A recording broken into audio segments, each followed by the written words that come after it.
আমি কি বানায় কথা বললাম? এগুলো কোরআনে আছে না নাই? তো সেই কোরআনের মাধ্যমে আল্লাহ ইমানদার বান্দাদেরকে ডাক দিয়ে বলেন, ইমানদার বান্দারা তোমরা নিজেরা জাহান্নামের আগুন থেকে বাঁচো, নিজেদের অধীনে যারা আছে তাদেরকেও জাহান্নামের আগুন থেকে বাঁচাও। বলেন নির্দেশ কার? আবার বলেন নির্দেশ কার? আর দুনিয়ার সমস্ত মুহাদ্দিস মুফাসসিররা একমত হয়ে বলেন দুনিয়ার সমস্ত মুসলিম উম্মাকে, উম্মতি মুহাম্মাদীদেরকে জাহান্নাম থেকে বাঁচানোর মাধ্যম হলো মাদ্রাসা শিক্ষা ব্যবস্থা প্রতিষ্ঠা করা। সুবহানাল্লাহ কোন? কি শিক্ষা ব্যবস্থা প্রতিষ্ঠা করা?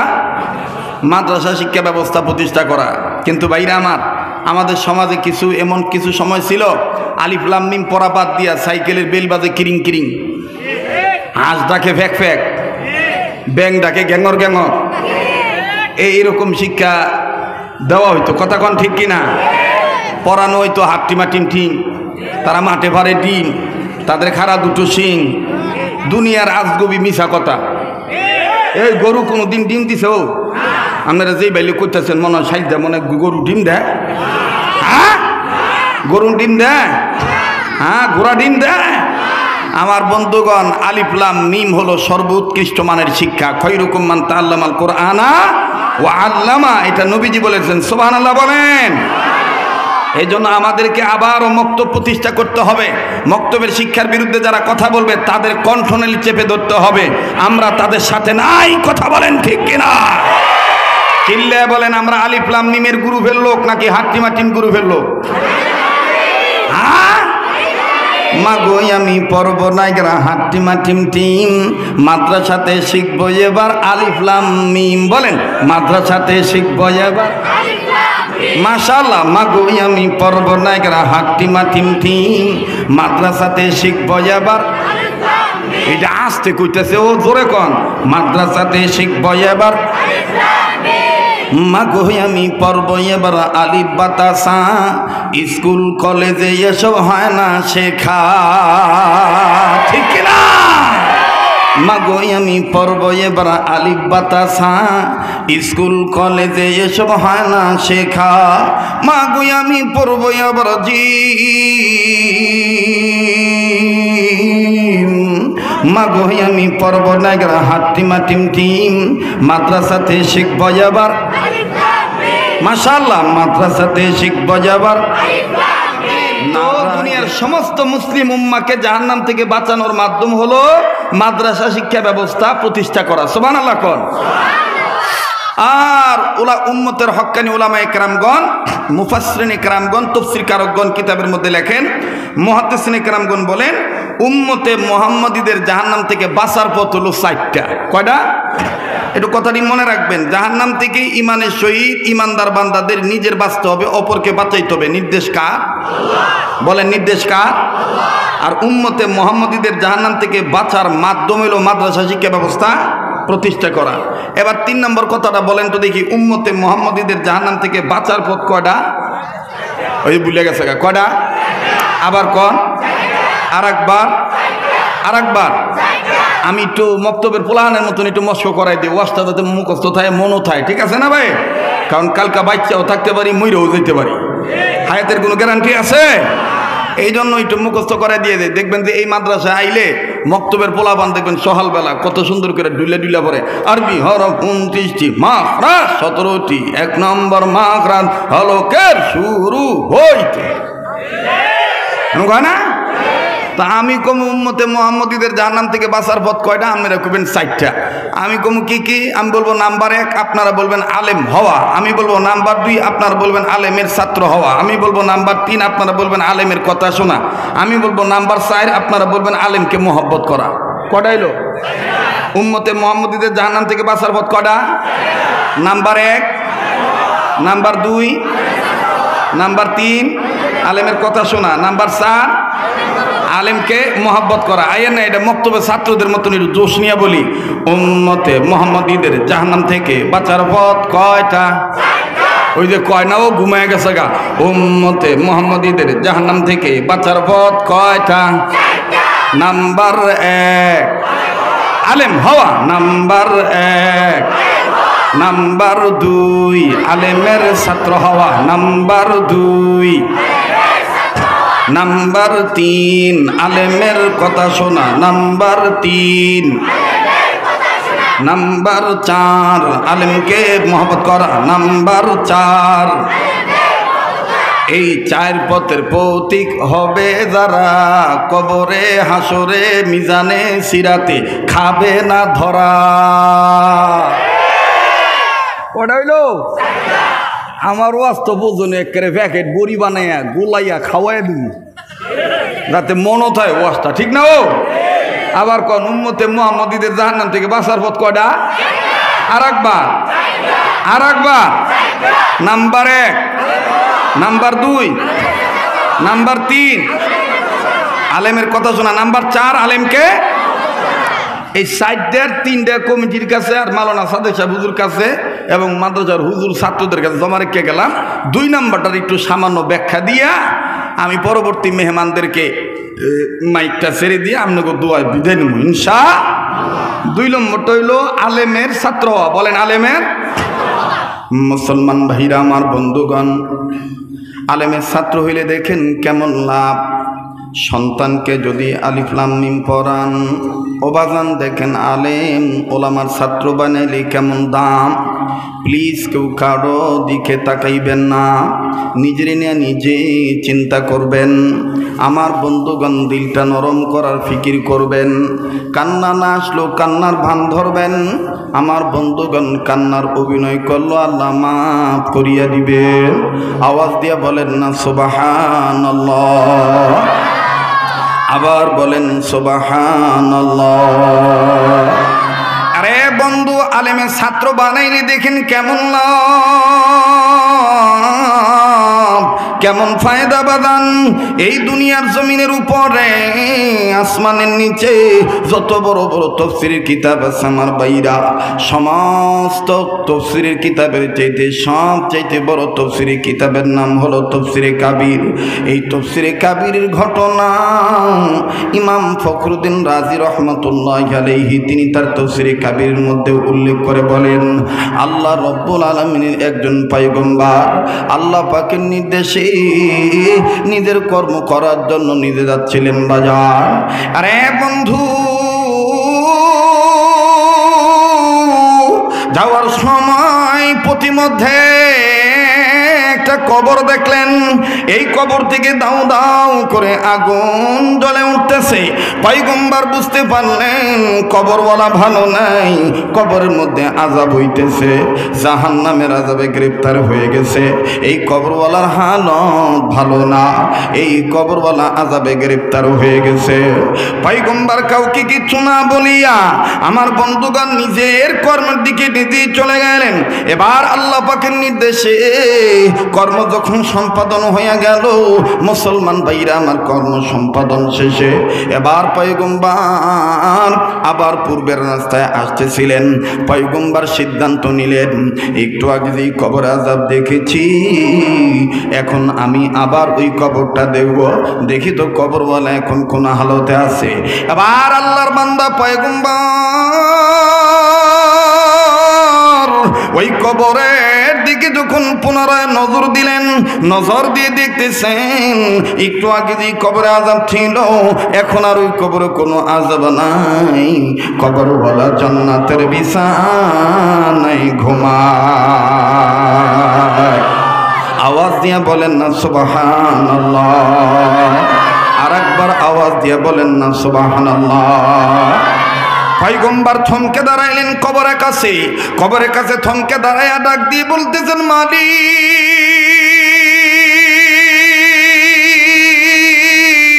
আল্লাহ আল্লাহ। একটু আগে দিয়ে কবর আযাব দেখলাম, এখন দেখি কোন ওই কবরে কোনো আযাব নাই। মাবুদ গো, তোমার দরবার আমি জানবার চাই, এই কবরওয়ালা কোন কাজের ছেলে মাপ পেয়ে গেল। আয় আল্লাহ, তুমি গফুর ও গফার, তুমি রহিম রহমান, তুমি কোন কাজের ছেলে কবরওয়ালার মাফ করে দিলে আল্লাহ, তোমার দরবারে জানবার চাই। মহান আল্লাহ ডাক দিয়ে বললেন, পয়গম্বর এই কবরওয়ালা ছিল গুনাহগার, যার কারণে আমি আল্লাহ এই কবরওয়ালাকে আযাব দিয়া করেছি গ্রেফতার। তবে পয়গম্বর তুমি শোনো, এই পয়গম্বরকে আমি আল্লাহ কোন কাজের বিনিময়ে মাফ করে দিলাম, কোন উসিলে আমি আল্লাহ মাফ করলাম, শুনে নাও শুনে নাও। এই কবরওয়ালা ছিল গুনাহগার, কিন্তু কবরওয়ালা একটা সন্তান রেখে আছে দুনিয়ায়। এই সন্তান এতদিন কথা বলা শিখে নাই, ইদানিং যখন তার ভাব প্রকাশের যোগ্যতা আমি আল্লাহ দান করে দিলাম, এই বাচ্চাটা যখন কথা বলা শিখল, বাপ হারা সন্তান যখন কথা বলা শিখল, এই এতিম বাচ্চাটাকে নিয়ে, পিতৃহারা সন্তানটাকে নিয়ে তার মা এলাকার নির্দিষ্ট একটা মক্তবে ভর্তি করে দিল। এই মক্তবে ভর্তি হওয়ার পর এই বাচ্চাটা যখন আলেমের ছাত্র হয়ে গেল, আলেমের ছাত্র যখন এই বাচ্চাটা হয়ে গেল, আলেম মানুষ, এই ছাত্রটিকে জীবনের প্রথম একটি সবক পড়াইল। আরে বন্ধু, ইমাম ফখরুদ্দিন রাজি রহমাতুল্লাহি আলাইহি তিনি তাফসীরে কবিরের মধ্যে লেখেন, আল্লাহর পয়গম্বরকে আল্লাহ ডাক দিয়ে বললেন, পয়গম্বর এই কবরওয়ালা সন্তানকে আলেম মানুষ তার এতিম সন্তানটাকে, বাপারা সন্তানটাকে জীবনের প্রথম একটা সবক পড়াইল ছাত্র বানাইয়া। জানুন পয়গম্বর, এই এতিম বাচ্চাটা যখন আমি আল্লাহর নামে আলেমের ছাত্র হইয়া প্রথমত সর্বপ্রথম সবক আদায় করল, সর্বপ্রথম সবক আদায় করতে যাইয়া আমি আল্লাহর দুইটা নাম ধরে ডাক দিল, আমি আল্লাহর মায়া লেগে গেল। আমি আল্লাহ বাচ্চাটার সবক পড়ার দরুন তার বাবাকে মাফ করে জান্নাত দিয়ে দিলাম। পয়গম্বর এবার ডাক দিয়ে বলেন, মালিক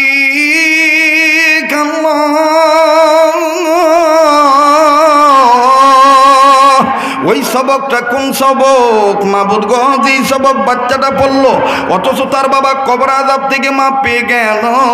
রব্বে কাবা জাল জালালি ওয়াল ইকরাম, তোমার দরবার আমি জানবার চাই আল্লাহ গো, এই সবকটা কোন সবক? ও নরসিংদী জেলার ভাইরা, শালিদা এলাকার বাবারা ভাইরা, ভিন্ন ভিন্ন এলাকার বাবারা ভাইরা, চোয়ালার ভাইরা, নরসিংদী জেলার বন্ধুরা রে, বিভিন্ন ডিস্ট্রিক্টের মানুষ কর্মজীবী হওয়ার কারণে, শ্রমজীবী হওয়ার কারণে অত্র এলাকায় নানান পেশাজীবী মানুষ আমার বন্ধুগণ কর্মক্ষেত্রে এখানে বসবাস করেন। সবার জন্য আমি কথাটা বলছি, কেন সন্তানকে মক্তবে পাঠাবেন না? কেন আলেম বানাবেন না? কেন আমার বন্ধুগণ আলেমের ছাত্র বানাবেন না? উম্মতে মুহাম্মদীদের জাহান্নাম থেকে বাঁচার পথ চারটি। নাম্বার 1 আলেম হওয়া, নাম্বার 2 আলেমের ছাত্র হওয়া, নাম্বার 3 আলেমের কথা শোনা, নাম্বার 4 আলেমকে মোহাব্বত করা। বাজান আমি 2 নম্বর কথাটা বলতেছি, শুধুমাত্র দ্বিতীয় নম্বরটার ব্যাখ্যা আমি জানাইতেছি। পয়গম্বর ডাক দিয়ে বললেন, আল্লাহ এই সবকটা কোন সবক? মাবুদ তোমার দরবার আমি জানবার চাই। আমার বন্ধুগণ আল্লাহ পাক ডাক দিয়ে বলেন, পয়গম্বর এই বাচ্চাটা জীবনের প্রথম যেই সবকটা পড়ছে আমি সেই সবকটা তোমায় শোনাই, তুমি শোনো। পয়গম্বর বললেন, হ্যাঁ মেরে মাওলা অবশ্যই শুনবো, শুধু শুনবো না আমি নোট করে রাখবো। আল্লাহ পাক ডাক দিয়ে বলেন, পয়গম্বর আমি কিন্তু তোমার অন্তর জানি, তোমার অন্তরের খবর জানি। তুমি সবক শুনবা ভালো কথা, কিন্তু তুমি কান্দো কেন? মুসলমান ভাইরা আমার, পয়গম্বর ডাক দিয়ে বলতেছেন, আল্লাহ আপনি আমার অন্তর জানি, আপনি আমার অন্তরের খবর রাখেন। অবশ্যই আপনি আমার অতীত জানেন, বর্তমান জানেন, ভবিষ্যৎ জানেন। বলেন, আমার আপনার অতীত বর্তমান ভবিষ্যৎ জানেন কে? আবার বলেন কে? আর একবার আওয়াজ দিয়া বলেন না কে? আবার বাইরা আমার বন্ধুগণ মায়া লাগা গুনাহ মাফের জন্য বলেন না কে? আল্লাহ পাক আমার আপনার অতীত বর্তমান ভবিষ্যৎ জানলে ওয়ালা মালিক।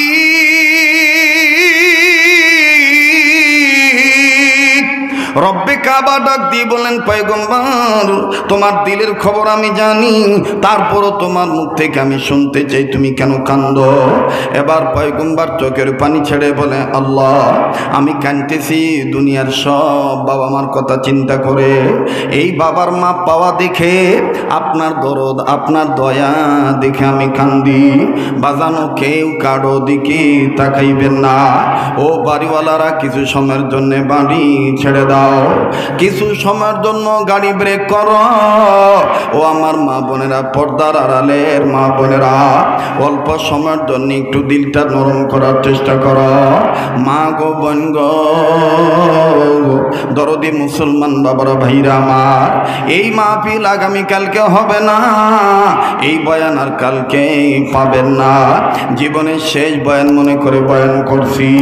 কার পিছনে জানি মালাকুল মউত দাঁড়া রইছে, কার জন্য জানি জংলার বাঁশ রেডি হয়ে গেছে, কার জন্য জানি কাপড়ে কাপড় তৈরি হয়ে গেছে, কার জন্য জানি কবরের মাটি বায়না হয়ে গেছে। এই দুনিয়া কিন্তু থাকার জায়গা না, এই দুনিয়ায় কেউ চিরদিন থাকতে পারবে না। আমার বন্ধুগণ, আমার ভাইরা, আপনার কবরে যেহেতু আপনি যাবেন, আমার কবরে আমি যাব। এই জন্য যার যার চিন্তা তার তার করা লাগবে।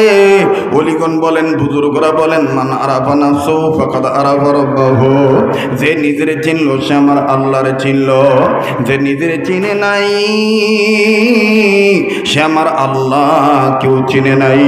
বাজানো গুনাহ মাফের আশায় মহব্বত করে দরদ পয়দা করে ওই আল্লাহকে মাহবুব রহমান আমার আল্লাহ, আল্লাহর মাহবুব বান্দা হইয়া গুনাহ মাফের আশায় বাজানো মায়া লাগে একটা ডাক দেন না, বলেন না আল্লাহ। দেন না, দেন না, ডাক দেন না, বলেন না আল্লাহ। আবার বলেন না আল্লাহ। আমার ভাইরা, আমার দিল বলে আজকের মজলিসে তো আল্লাহ ফিরে দিবেন না। আমার মাওলা আজকের মাহফিল কবুল করিয়া নিবে। নাকটার মধ্যে কেমন জানি ওলি আল্লাহর গ্রান পাইতেছি। আমার বন্ধুগণ, এই ময়দানে কে যে কারি উজানির কারি ইব্রাহিম সাহেব রহমাতুল্লাহ আলাইহির দরদি রুহানি সন্তান, কে যেন আমার বন্ধুগণ চরমনের পীর রুহানি সন্তান, কে জানি ইদ্রিস আলী সন্দীপ রহমাতুল্লাহ আলাইহির রুহানি সন্তান, আবার কারা যেন মাদারী নিসবতের রুহানি সন্তান। একটু খেয়াল করে কথাগুলি শোনা চাই। দুনিয়া কিন্তু থাকার জায়গা না। পয়গম্বর ডাক দিয়ে বলতেছেন, আল্লাহ আমি এই বাপের মা পাই না দেখে, এই বান্দাটার কবর আযাব মা পাওয়া দেখে দুনিয়ার সব বাপ মার কথা চিন্তা করিয়া কান্দি। ওগো আমার মাওলা, ওগো আমার আল্লাহ, আমি পয়গম্বরের দিল বলে, আমি বান্দার দিল বলে, দুনিয়ার সব ছেলে মেয়েরা যদি এইরকম তোমার নামের সবক আদায় করত, তাইলে তুমি সব ছেলে মেয়ের বাবা মার কবর আযাব মাফ করিয়া দিতা। ভাইয়া দেখেন পয়গম্বর কেমন করে বাপ মার কথা চিন্তা করিয়া, পৃথিবীর সমস্ত ছেলে মেয়েদের বাপ মার কথা চিন্তা করিয়া, জগতের সমস্ত কবরবাসীর কথা চিন্তা করিয়া এইভাবে কান্নাকাটি করতেছে। আর আজকে আমার আপনার চোখে পানি নাই, আজকে আমার আপনার মা বাবার দরদ অন্তরে নাই। আমি আপনি মা বাবার জন্য কাঁদতে চাই না, আমি আপনি মা বাবার দরদি সন্তান হিসেবে কাঁদতে চাই না। বাজান, এই ময়দানে কে যেন বাবা হারায় বসেন, এই ময়দানে কে যেন মা হারায় বসেন। আমার বন্ধুগণ, কার যেন বাপ আছে, কার যেন মা নাই, আবার কার জানি মা আছে, কার জানি বাবা নাই। অনেক সন্তান এমন আছেন, মাও নাই বাবাও নাই। কার মা বাপ যেন কবর থেকে কান্দার ডাক দিয়ে বলে, পুত্রে মাহফিলে গেলি আমরা লাগি একটু কাঁদবি না বাবা। ও বাবা, কবরে এসে খবর পাইলাম দুনিয়ায় যদি কোনো ছেলে মেয়ে বাপ মার জন্য কান্দে, ছেলে মেয়ের কান্নার উছিলায় বাপ মার কবর আযাব আল্লাহ মাফ করিয়া দিবে। আওয়াজ দিয়া বলেন না সুবহানাল্লাহ। এ যাদের অন্তরে বাপ মার দরদ আছে, মায়া লাগায় বলেন না সুবহানাল্লাহ। আমার বাইরে দাঁত থাকতে দাঁতের মর্ম বোঝা যায় না। ঠিক মা বাপ থাকতে আমার বন্ধুগণ মা বাবার কদর বোঝা যায় না। এই মা বাপ যার নাই তারাই জানে আমার বন্ধুগণ তাদের কত বড় নিয়ামত নাই, তারাই জানে তাদের কত বড় অভিভাবক নাই। একটু ডিপলি চিন্তা করে কথাগুলি শুনবেন, দিলের কান লাগায় শুনবেন বন্ধু। জগতে যার মা নাই বাবা নাই তাদের মতন বড় অভাবী আর কেউ নাই। ভাইয়া আজকের এই সুযোগটা পাইয়া কেন আমি আপনি হাতছাড়া করব সুযোগ? আপনি কেন মা বাবার জন্য বুজুর্গ আলেমদের সাথে দোয়া করব না? কেন নিজের চোখের পানি ছেড়ে কাঁদবো না? আমার বাইরে কবরে আযাবের ভয়ে কেন আপনি কাঁদবো না? কবরের আযাবের ভয়ে কেন আপনি চোখের পানি ছাড়বো না? মহান রব ডাক দিয়ে বলেন, ইমানদার বান্দা বান্দিগণ, তোমরা নিজেরা জাহান্নামের আগুন থেকে বাঁচো, নিজেদের অধীনে যারা আছে তাদেরকেও জাহান্নামের আগুন থেকে বাঁচাও। আমার বন্ধুগণ বলেন তো দেখি, জাহান্নামের আগুন থেকে নিজের বাঁচতে হবে, অপরকে বাঁচাইতে হবে, ইমানের সহিত নির্দেশ কার? আর একবার বলেন নির্দেশ কার? আবার বলেন নির্দেশ কার? আজকে আপনি জাহান্নামের ভয়ে কানতে চাই না, অথচ কিতাবের লিখক লিখে হাকিমুল উম্মত মুজাদ্দিদুল মিল্লাত মাওলানা আশরাফ আলী থানভী রাহমাতুল্লাহি আলাইহি কিতাবের মধ্যে লেখেন, আল্লাহর একজন বান্দা নবী বংশের আওলাদ হযরত আলী রাদিয়াল্লাহু তাআলা আনহু, যেই ছেলেটার ঊর্ধ্বতন পুরুষ, আমার বন্ধুগণ এই শিশু বাচ্চা জান্নাতি বাচ্চা, আমার বন্ধুগণ 7-8 বছরের সন্তান হবে। এই ছেলে দেখেন ছোটবেলায় কি পরিমাণ জাহান্নামের আযাবের ভয়ে কাঁদতো। আজকে আমার আপনার বয়স অনেক বেশি, আপনি কাঁদতে চাই না, আপনি মাবুদকে ভয় করি না, আপনি আল্লাহ হতে চাই না। আমার বন্ধুগণ এই শিশু বাচ্চা কিতাবে লিখে মুরব্বিদের সাথে মসজিদে সালাত আদায় করতে গেছেন। আমার বন্ধুগণ যখন নামাজ শেষ হয়ে গেল, খুব খেয়াল করে কথাগুলি শোনা চাই বন্ধু। কোন কথার দ্বারা কার দিল ভালো হইয়া যাবে এটা আমার রব একমাত্র আল্লাহ পাকই ভালো জানেন। কথা বলেন ঠিক না বেঠিক? এই ছোট্ট সন্তান 7-8 বছরের সন্তান আমার বন্ধুগণ মুরব্বীদের সাথে নামাজ আদায় করলেন। নামাজ আনতে সমস্ত মুরব্বীরা দরজার মতন বের হয়ে চলে গেল, কিন্তু এই বাচ্চা ছেলে আমার বন্ধুগণ ক্যাবলামুখী হইয়া মাথাটা নিচু করিয়ে দিয়া বুক বরাবর 2 হাত ভিক্ষার ঝুলির মতন পাতিয়া পেয়ালার মতন ভাব করিয়া চোখের পানি ছেড়ে কান্দার ডাক দিয়ে বলে, আল্লাহ আপনি আমাকে জাহান্নামের আগুন থেকে বাঁচাই দিয়েন। আল্লাহ আমি জাহান্নামের আগুন সইতে পারবো না, আল্লাহ আপনি জাহান্নামের আগুন থেকে আমাকে বাঁচাই দিয়েন। এই 7-8 বছরের ছোট্ট সন্তান, শিশু সন্তান যখন জাহান্নামের আগুনের ভয়ে চিল্লে চিল্লে কান্দে, আশেপাশের মুরব্বীরা ডাক দিয়ে বললেন, আয় আল্লাহ, আমাদের এত বয়স হয়েছে, আমরা এত ভারবাট্টিওয়ালা মানুষ, কিন্তু এইভাবে কোনো দিন জাহান্নামের আগুনের ভয়ে কাঁদলাম না।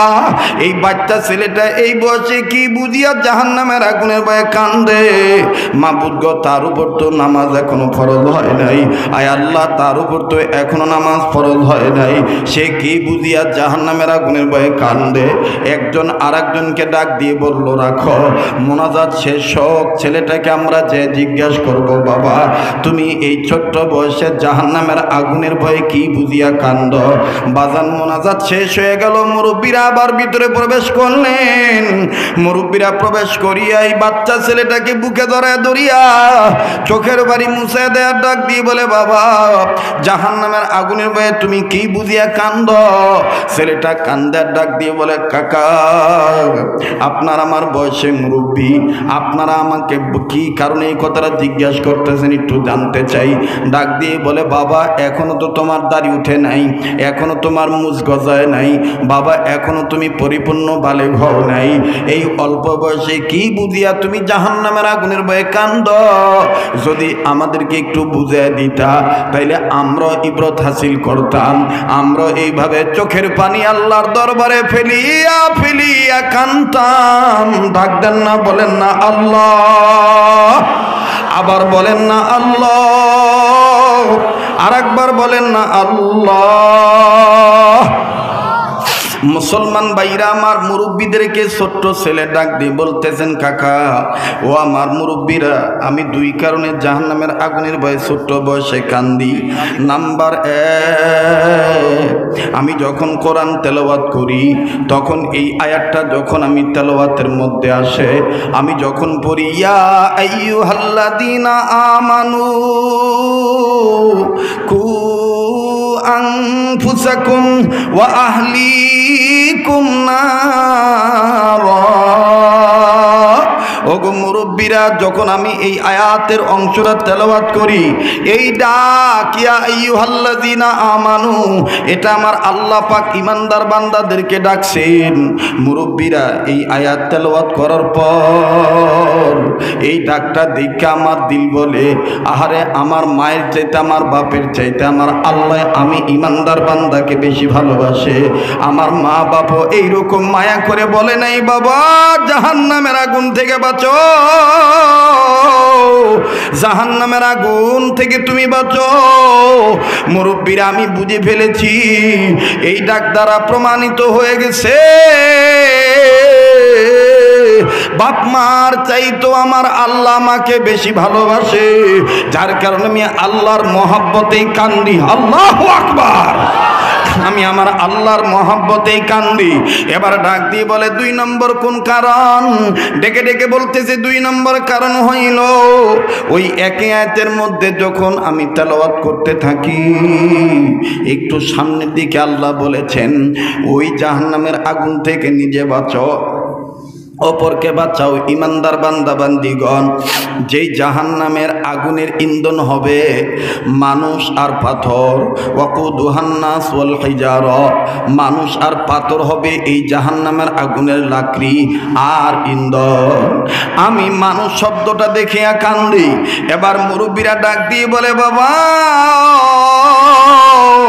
এটা তো বড় বড় বড় বড় লোকদের কথা আল্লাহ তাআলা বলেছেন, যাদের জ্ঞান থাকার পরও জ্ঞান পাপী হবে, যাদের আকল থাকার পরও ব্যাকল হবে, যারা ইমানি দৌলত অর্জন করার পরও যারা বুঝবে না, যারা আল্লাহ ভোলা হয়ে যাবে, ওই বড় বড় মানুষদের কথা বলা হয়েছে।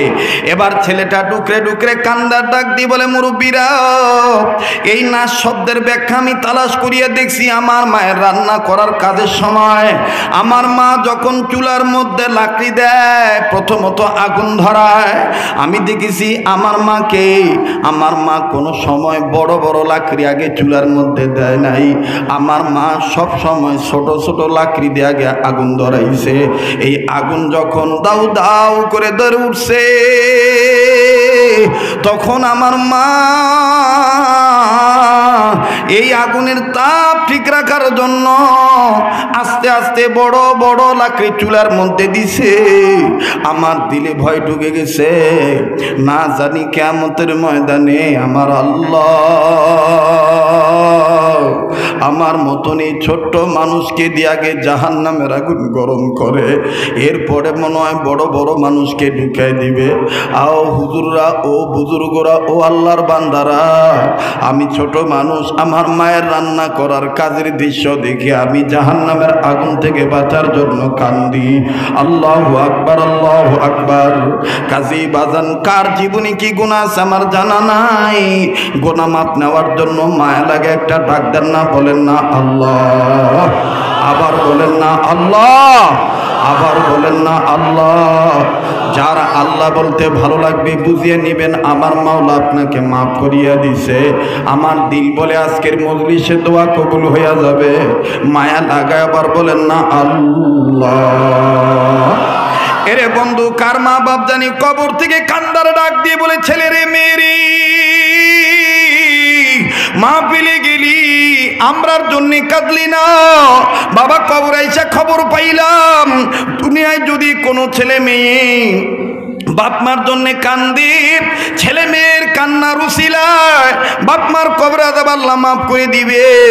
বাজান একটু দেখেন তো দেখি, নিজের বাপ মার কথা স্মরণ করিয়া আল্লাহর বান্দা হইয়া দিলটা নরম করিয়া চোখের পানি ফালানো যায় কিনা।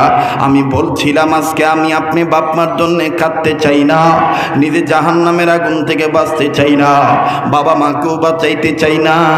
মনে রাখবেন, আজকে যদি আমি আপনি বাপ মার জন্য দান সদকা করি, আজ যদি আমি আপনি বাপ মার জন্য দোয়া করি, আজ যদি আমি আপনি বাপ মার জন্য কেঁদে কান্নাকারি করি, আল্লাহর জমিনে যখন আমার আপনার ছেলে মেয়ে বড় হবে, এই জমিনের উপরে আমার আপনার ছেলে মেয়ে আমার আপনার জন্য কাঁদবে, আমার আপনার জন্য দোয়া করবে। ভাইজান, আজকে আমার বাবা আছে, আপনার বাবা আছে, তাই আমাদের বাপ আছে বিদায় বাবার জন্য আমরা কাঁদি না। বাবাকে আমরা অনেক সময় রাগ করে বুড়া বলে গালি দেই, অথচ এই সালিদা মাদ্রাসায় এসেও আপনি মাঝে মাঝে দেখবেন অনেক সন্তান আছে, এতিম সন্তান, আমাদের যাদের বাবা আছে বাপওয়ালা সন্তানেরা, এই বাপহারা সন্তানের সাথে মাঝে মধ্যে একটু তাল্লুক করবেন, একটু সম্পর্ক করবেন, দেখবেন এতিম ভাই বোনের অন্তরে কি পরিমাণ বেদনা, কি পরিমাণ দুঃখ, বাবা হারানো বেদনা।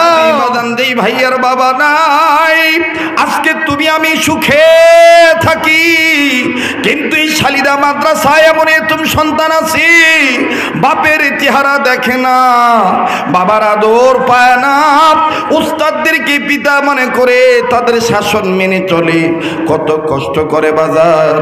এই জন্য দুনিয়ায় যাদের বাপ নাই তারাই জানে বাপ হারা কি পরিমাণ বেদনা। লম্বা করার কোনো সুযোগ নাই। পয়গম্বর কান্দার ডাক দিয়ে বলে, আল্লাহ আমি দুনিয়ার সব বাপ মার কথা চিন্তা করিয়া কান্দি।